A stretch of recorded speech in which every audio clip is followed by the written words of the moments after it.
Só trocar o microfone, por favor. A gente arrumou isso aí.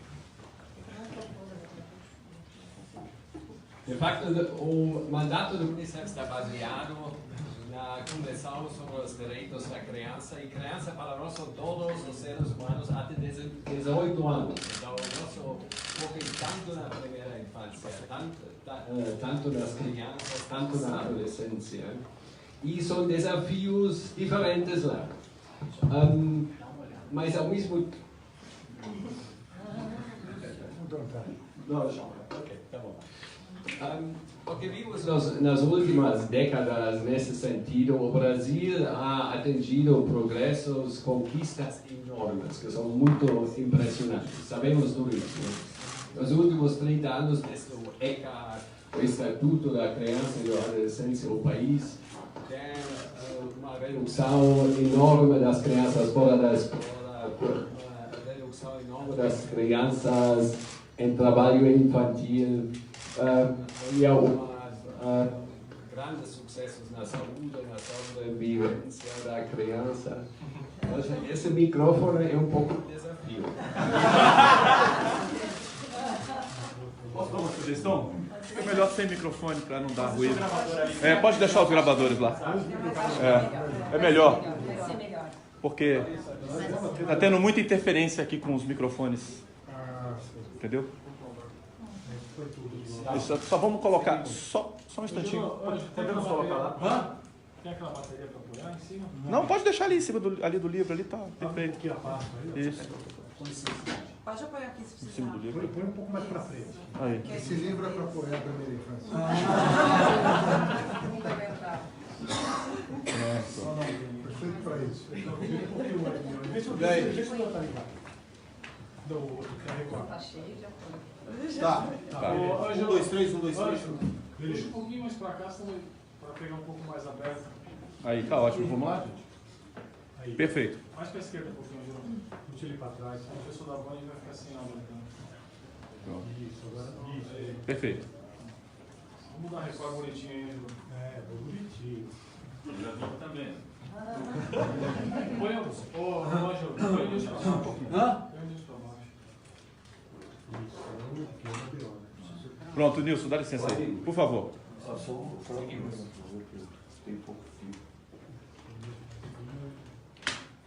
tem que fazer direito, né? Então, mais uma vez. Havia muitas conquistas, muito progresso nas últimas décadas, sem dúvida.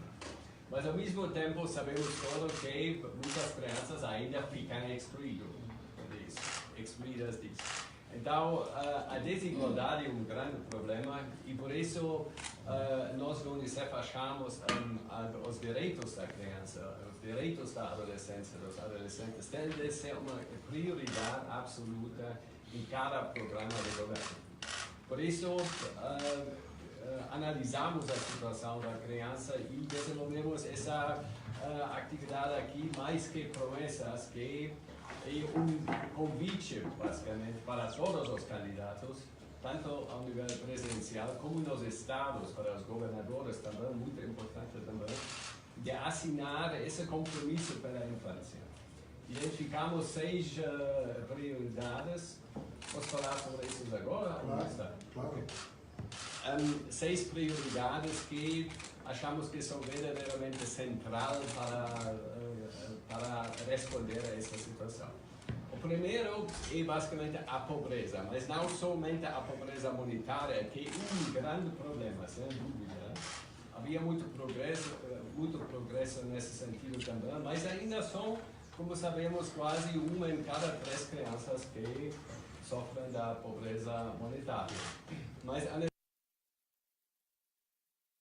pobreza é muito mais, é somente a situação monetária.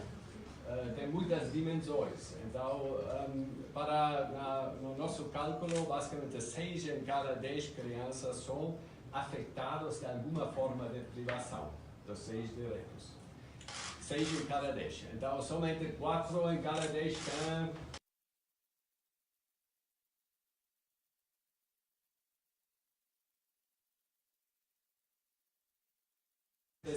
com todos os 6 segurança financeira e tudo isso. Então, essa será a minha prioridade. O segundo será o problema dos homicídios. Essa é verdadeiramente uma situação muito singular aqui no Brasil.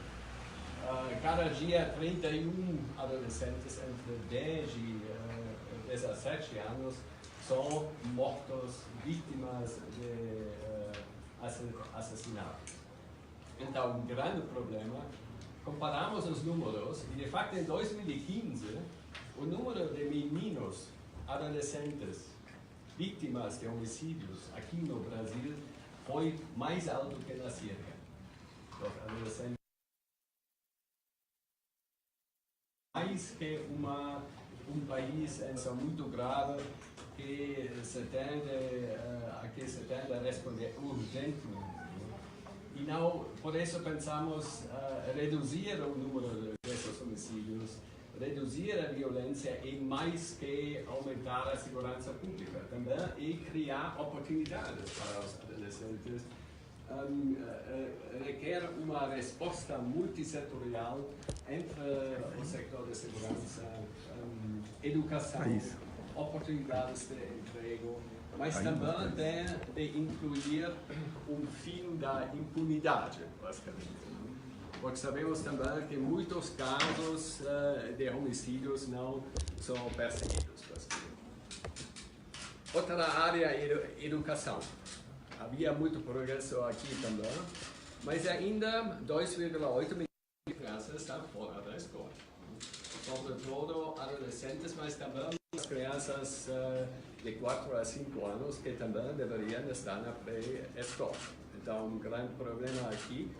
E, ao mesmo tempo, um grande problema de qualidade na educação, porque, ao mesmo tempo, 7 milhões de crianças e adolescentes são pelo menos 2 anos de atraso.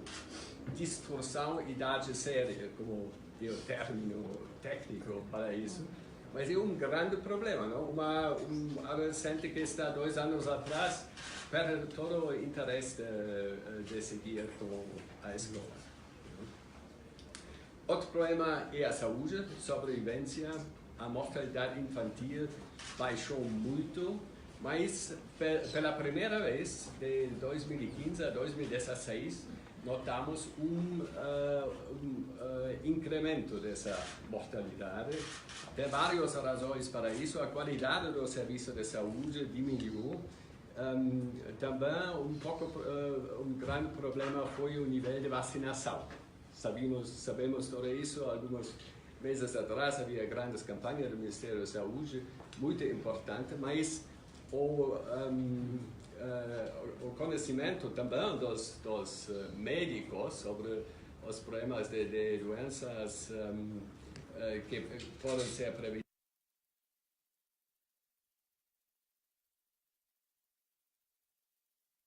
através da vacinação diminuiu. Falta esse conhecimento com os médicos. Nutrição, mais um tema. Consumir alimentos mudou muito nos últimos anos, não somente aqui no Brasil, é de facto um problema global, não? Em muitos países. Agora, muita comida é pré-fabricada com muito açúcar, com muito sal, e é basicamente um time bomb, para usar uma palavra inglesa para isso. Porque essa geração, uma vez adulta, vai desenvolver doenças crônicas, não? Doenças de coração, diabetes, tudo isso é um grande problema.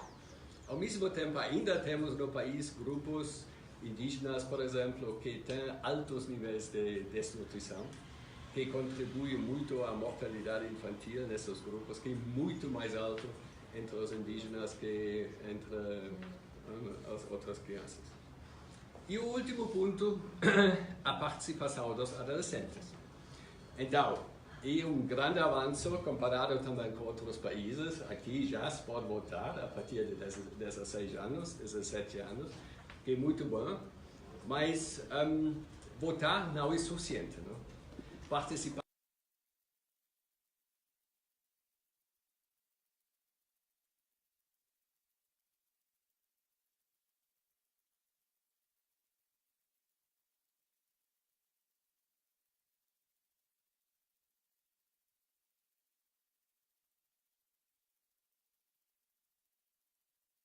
6 prioridades que queremos convidar a você a assinar um compromisso de aceitar isso como prioridade.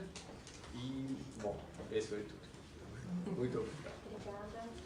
Passar a palavra à doutora Estela Haddad, que foi coordenadora da Política Municipal para o Desenvolvimento Integral da Primeira Infância, São Paulo Carinhosa. Bom, gente, bom dia. Queria agradecer muito a Miriam, Michel, a Rede Nacional da Primeira Infância e o Unicef pela oportunidade de a gente estar assumindo esse compromisso e dizer um pouquinho, acho que fazer um resgate rapidamente. Em primeiro lugar, em relação ao Brasil, né? O Brasil, além de ser signatário de vários termos e acordos internacionais que priorizam a questão da infância e da adolescência, a gente tem tanto na nossa Constituição Federal estabelecido que, além da família, o Estado e a sociedade, né, precisam tratar e devem tratar com prioridade a questão da infância e da adolescência, como também o Estatuto da Criança e do Adolescente. Mas apesar da nossa prioridade absoluta, apesar da legislação, a gente sabe que o desafio está colocado e que a gente ainda tem muito que fazer por isso. Mas eu queria também lembrar que, do ponto de vista, por exemplo, nacional, né, o Bolsa Família, né, o primeiro aspecto que o senhor coloca, que é com relação à questão da renda, garantir renda para as famílias, tem impacto na infância e na primeira infância. É importante pensar nas políticas que são focadas, mas é importante pensar de forma um pouco mais ampla, global e intersetorial. Então, o Bolsa Família, num determinado momento, em 2011, identificou que de cada 4 famílias que estavam recebendo benefício e aquelas que ainda não haviam saído da extrema pobreza, uma delas tinha, vamos dizer, 4 vezes mais famílias que estavam ainda na extrema pobreza eram famílias jovens com a presença de crianças e adolescentes. Isso levou à criação do Brasil Carinhoso, um foco maior na infância, na questão das famílias jovens, né? Acho que isso foi um aspecto importante. Eu acho que o Fernando vai poder comentar também do ponto de vista da educação, muitas coisas importantíssimas no âmbito nacional foram feitas. E aqui em São Paulo, né, a gente procurou trazer e rebater, eu até queria vou deixar um exemplar do nosso livro organizado, que foi o São Paulo Carinhosa, que procurou desenvolver uma série de atividades, muitas em parceria com a Rede Nacional da Primeira Infância e também com o Unicef, né? Com o Unicef, a gente teve, por exemplo, a Semana do Bebê, para fortalecer a questão do aleitamento materno. Com a Rede Nacional da Primeira Infância, a gente trabalhou no grupo que discutiu a intersetorialidade e nos baseamos muito no plano nacional que vocês têm, né, mais de 200 entidades que já estão articuladas com muitas das políticas nacionais, né?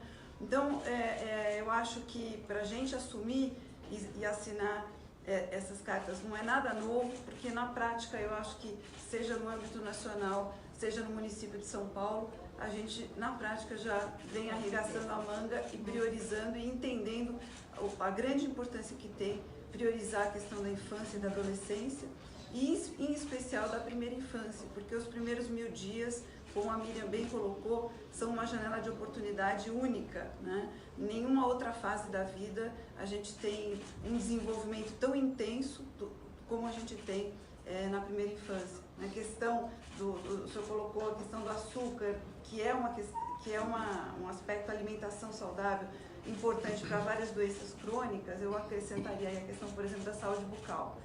Como odontopediatra, o açúcar a gente sabe que também o bebê, se a gente prorrogar e adiar o primeiro contato com o açúcar para depois dos 2 anos de idade, a gente vai ter reflexos importantes na saúde bucal. A consistência da alimentação, o aleitamento materno também tem influências muito grandes, por exemplo, no padrão respiratório, nas funções bucais.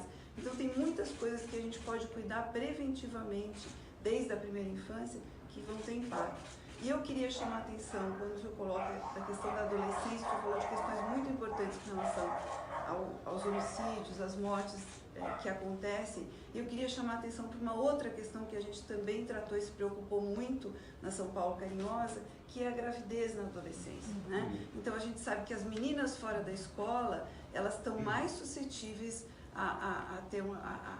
engravidar na adolescência, e quando elas engravidam, elas saem da escola e saem do ciclo educacional. E a gente sabe também que a redução da mortalidade infantil, ela está fortemente ligada à escolaridade materna.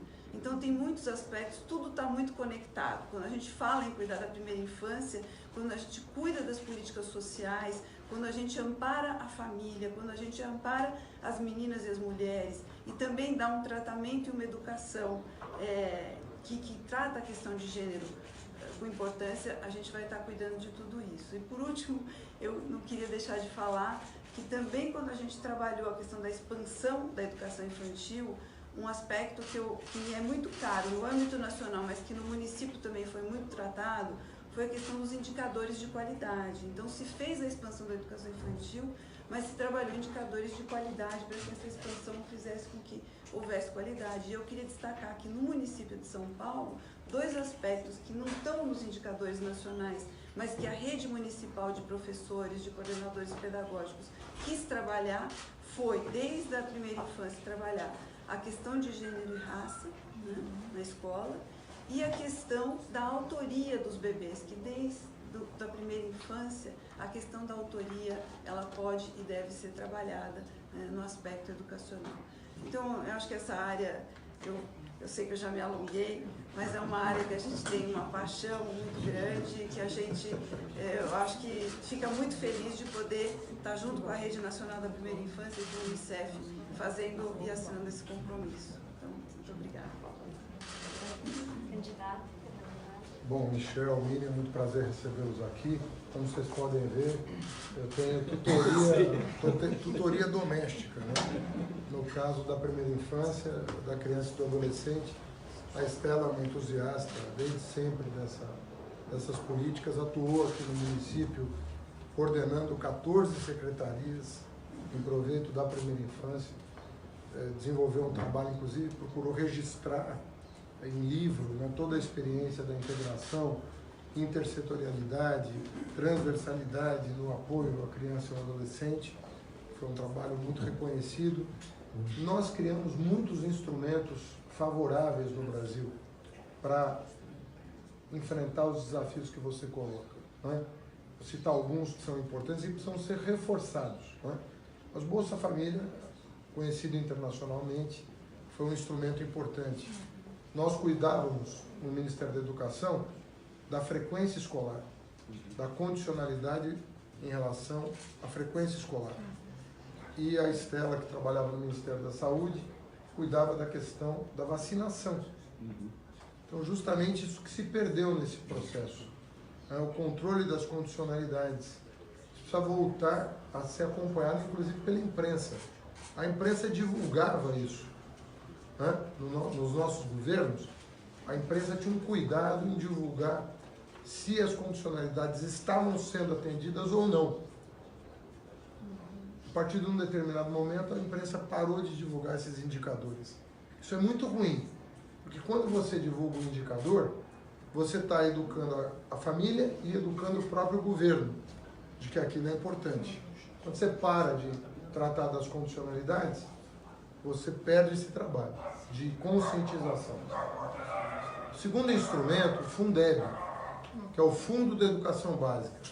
É aquele dinheiro, né, que é arrecadado só para a educação. Não pode ser usado para outra coisa. Nós tínhamos um volume de recursos muito pequeno.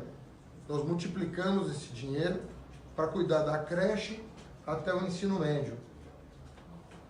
E obrigamos pela Constituição a matrícula a partir dos 4 anos, até os 17. Portanto, no Brasil, nós somos dos poucos países do mundo que obriga a matrícula dos 4 anos até os 17 anos. E isso não está sendo acompanhado pelos conselhos tutelares, pelo Ministério Público, pela Defensoria. Então nós temos que fazer um grande mutirão aí de mobilização para que os pais que ainda não matricularam seus filhos com 4 anos possam fazê-lo. E de 0 a 3 não é obrigatório, mas sempre que uma mãe quiser, ela tem o direito constitucional assegurado. Ou seja, ela não é obrigada a matricular, mas se quiser, o Estado tem que acolher. E o Fundo de Educação Básica prevê isso também. Então, o fortalecimento do Fundeb é fundamental para que nós possamos acolher as crianças de 0 a 17 anos. Tá? Um terceiro elemento importante é o Programa de Aquisição de Alimentos e o Programa Nacional de Alimentação Escolar. Isso também perdeu um pouco de vigor no Brasil. A nossa merenda escolar é referência internacional. Nós mandamos muitas missões para a África, para países com menor desenvolvimento, para ensinar como fazer uma merenda saudável. E a merenda no Brasil, quando o prefeito e o governador têm compromisso, né, e em geral tem exceções também, infelizmente, mas ela é saudável. O que nós temos que cuidar é da alimentação fora da escola, que não tem a orientação necessária para que o acompanhamento seja feito. Então, a gente sabe que os alimentos com muito açúcar, com muito sal, com muita gordura, não há o alerta, né, na embalagem do poder público sobre o grau, né, de lesividade do consumo, quanto que aquilo prejudica o consumo, como tem no cigarro, por exemplo, que está dito ali, que faz mal. No alimento que todo mundo consome, porque felizmente o número de fumantes está caindo, mas alimento todo mundo consome, né? E justamente no que é o mais importante, na minha opinião, há pouca informação. Nós devemos informar melhor quais os alimentos mais saudáveis, né? Nós temos uma proposta de incluir alimentação orgânica na merenda, como fizemos em São Paulo, sem agrotóxico, né? Com adubo natural e tudo mais. Isso tudo vai criando uma política de sustentabilidade também, porque a agricultura também tem impactos sobre o meio ambiente. Então, é um conjunto, é o que eu aprendi com a Estela. Não dá para trabalhar pontualmente, você tem que ter uma visão global do problema para enfrentar em toda a sua complexidade. E nós estamos muito satisfeitos de reiterar o nosso compromisso com essa agenda, eu e a Estela, porque é um compromisso de vida, mas que é sempre bom lembrar, para que a gente não esqueça os compromissos que temos. Então, estou à disposição, são 2 documentos, né? Esse e esse. Eu vou pedir para a Estela assinar comigo, se vocês permitirem, para que fique... Mauro, só o microfone para cá um pouquinho para aparecer eles assinando. Uma hora ajeita lá. Só puxa o livro inteiro. São 2 vias, para onde ficar. Vai, Mauro. Com licença. Pode vir mais um pouquinho do lado. Tá lá. Senão você primeiro. Você...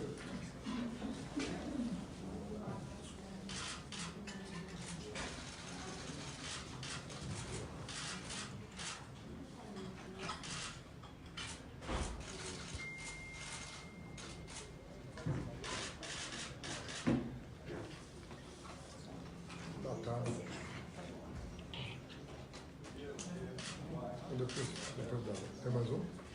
E esse aqui? E esse aqui.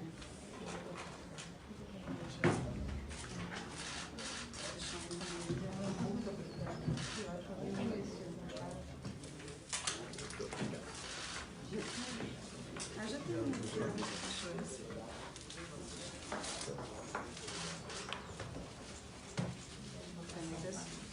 São presentes na lista. Muito obrigado.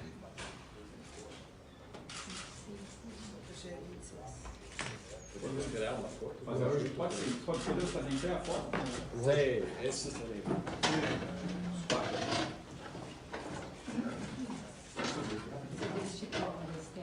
Aqui, ó, isso. Valeu? Muito bom. A gente guarda. E um é nosso, né? Um papel nosso. Com este aqui também. Muito bom. Esse vai lá, não. Esse é seu. Muito obrigada. A imprensa vai fazer. Positivo agora? Pode ser Aqui mesmo? eu só vou dar uma. Pode ser em pé? Porque eu vou empurrar com as cadeiras. Os jornalistas vão entrar aqui, os jornalistas ficam. Mauro.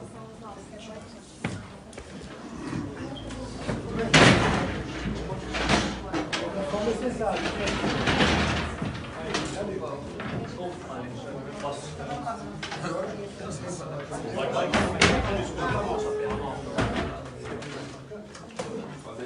Espera só um pouquinho. Vamos fazer uma. Olha aqui, por favor. Márcio. Tá. Perfeito. Se o senhor puder ficar no meio, tá? Mas vocês podem passar para lá de cá também, ó. Os jornalistas, por favor. Aqui fica de vídeo, né, Adriano? Trocou? Quem quer que segure o microfone? Aqui.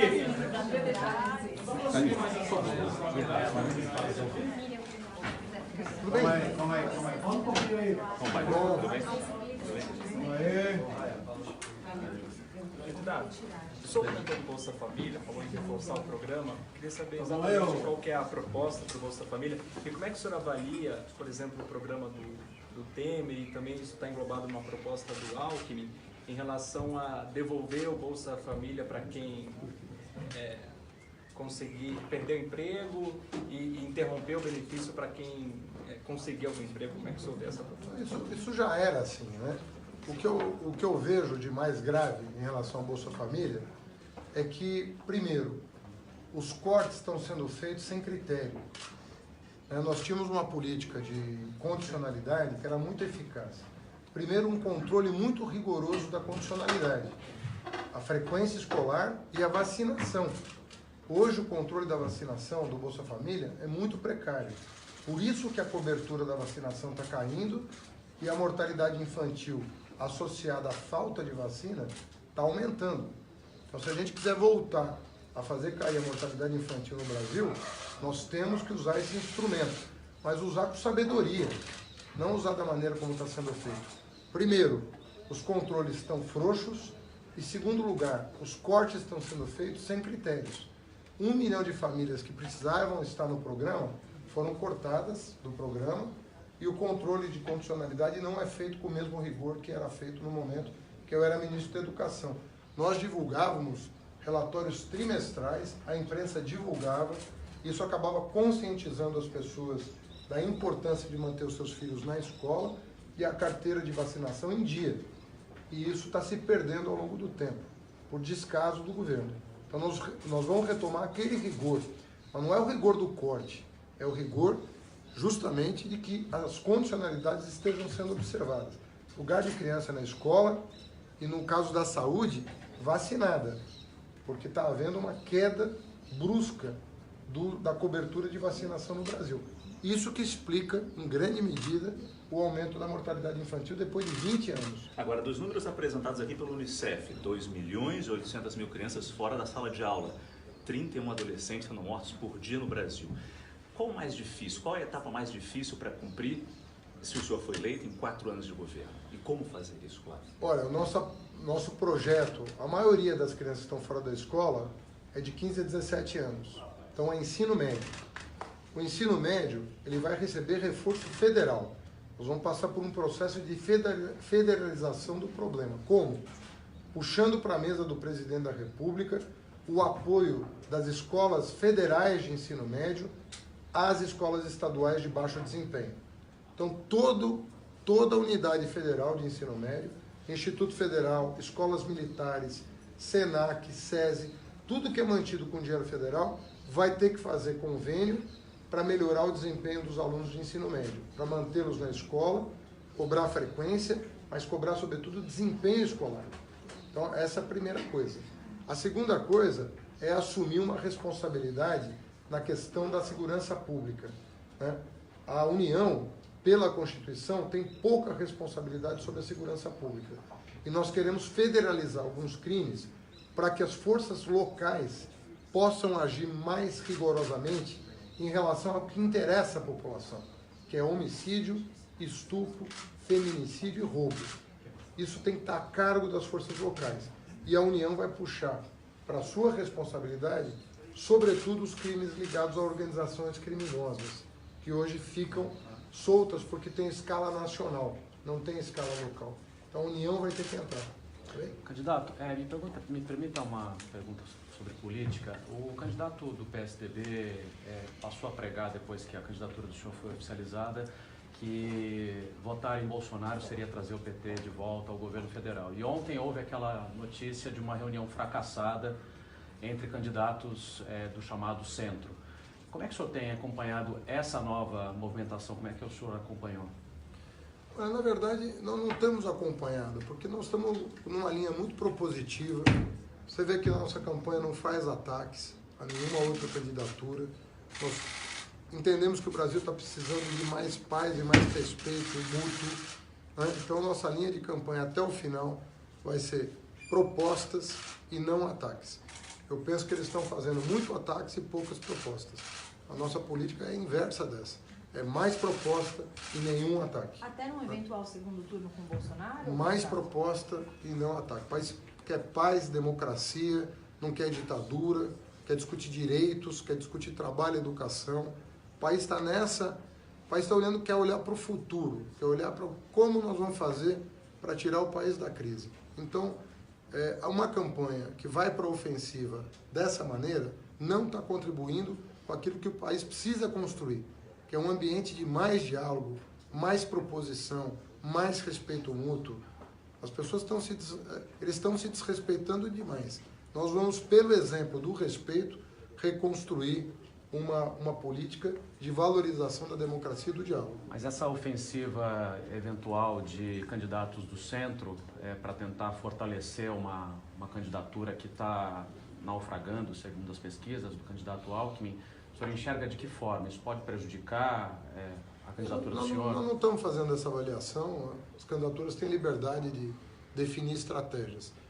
O que nós estamos reiterando é o nosso compromisso em fazer propostas para o país sem ataques pessoais, sem virulência, sem intolerância. Que o país penso que o país está farto desse tipo de abordagem intolerante. Nós vamos construir a unidade no diálogo. O senhor pretende buscar o apoio desses partidos de centro em eventual segundo turno, candidato? Olha, nós vamos chegar até o dia 7 de outubro primeiro, não está nada garantido, nós temos que trabalhar até dia 7, nós temos aí 8 dias pela frente. A linha vai ser mantida, não há mudança de rota, é defender programa e defender a democracia. Direitos e democracia. Esse é o binômio que vai nos guiar até o dia 7 de outubro e depois, né? Lembrando que o segundo turno é o momento de você já pensar em aprovar as propostas do Congresso. Então, aqueles que quiserem se somar ao nosso plano de governo, nós vamos dialogar, tendo como base o que foi defendido no primeiro turno. Certo? Tá ótimo. Obrigado. Obrigado. Então, ontem, pela ex-mulher do Bolsonaro... É difícil dizer, não sabe, não tem informações sobre isso. Obrigada. Papel nosso. Obrigado.